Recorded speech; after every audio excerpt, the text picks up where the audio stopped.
আজ রাত থেকে প্রচণ্ড ঝড় বৃষ্টি চালু হচ্ছে পশ্চিমবঙ্গ ও বাংলাদেশের বেশ কয়েকটি জেলাতে, এমনই কিন্তু খবর উঠে আসছে। তো ফ্রেন্ডস, কোথায় কোথায় ঝড় বৃষ্টি হবে এই ভিডিওতে আপনাদের বিস্তারিতভাবে জানিয়ে দেব।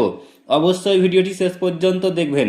তার আগে আপনাদের কাছে ছোট্ট একটি রিকোয়েস্ট করছি, আপনি যদি আমাদের এই চ্যানেলটিকে এখনো পর্যন্ত সাবস্ক্রাইব করে না থাকেন, তবে এইরকমই নতুন নতুন ভিডিও সবার আগে দেখার জন্য অবশ্যই সাবস্ক্রাইব করে নেবেন। হাওয়া অফিস জানাচ্ছে, ঢাকা সহ দেশের 15 জেলার ওপর দিয়ে সন্ধ্যার মধ্যে 60 কিলোমিটার বেগে ঝড়ো হাওয়া বয়ে যেতে পারে, সেই সঙ্গে হতে পারে বজ্র বৃষ্টি। পূর্বাভাসে বলা হয়েছে, বাংলাদেশের পাবনা, টাঙ্গাইল, ঢাকা, ময়মনসিংহ, যশোর, কুষ্টিয়া, ফরিদপুর, মাদারীপুর, খুলনা, বরিশাল, পটুয়াখালী, নোয়াখালী, কুমিল্লা, চট্টগ্রাম এবং সিলেট অঞ্চলের ওপর দিয়ে পশ্চিম অথবা উত্তর পশ্চিম দিক থেকে ঘন্টায় 45 থেকে 60 কিলোমিটার বেগে অস্থায়ীভাবে দমকা অথবা ঝড়ো হাওয়া বয়ে যেতে পারে।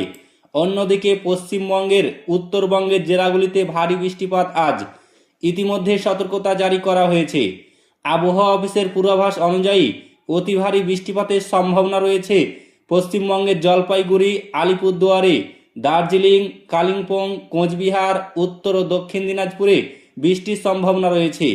পশ্চিমী ঝঞ্ঝার জেরে প্রবল তুষারপাত হয়েছে সান্দাকাফুতে।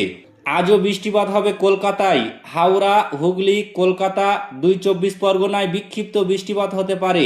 এর পাশাপাশি পূর্ব ও পশ্চিম মেদিনীপুর, পুরুলিয়া, বাঁকুড়াতে হালকা থেকে মাঝারি বৃষ্টিপাতের সম্ভাবনা রয়েছে। বৃষ্টির পাশাপাশি বজ্র বিদ্যুৎ ও ঝড়ো হাওয়া বইবে বলে জানানো হয়েছে পশ্চিমবঙ্গের আবহাওয়া দপ্তরের তরফে। তো ফ্রেন্ডস, এই ছিল আজকের বিগ ব্রেকিং নিউজ। ভিডিওটি ভালো লাগলে লাইক করবেন, শেয়ার করবেন এবং চ্যানেলটিকে অতি অবশ্যই সাবস্ক্রাইব করবেন।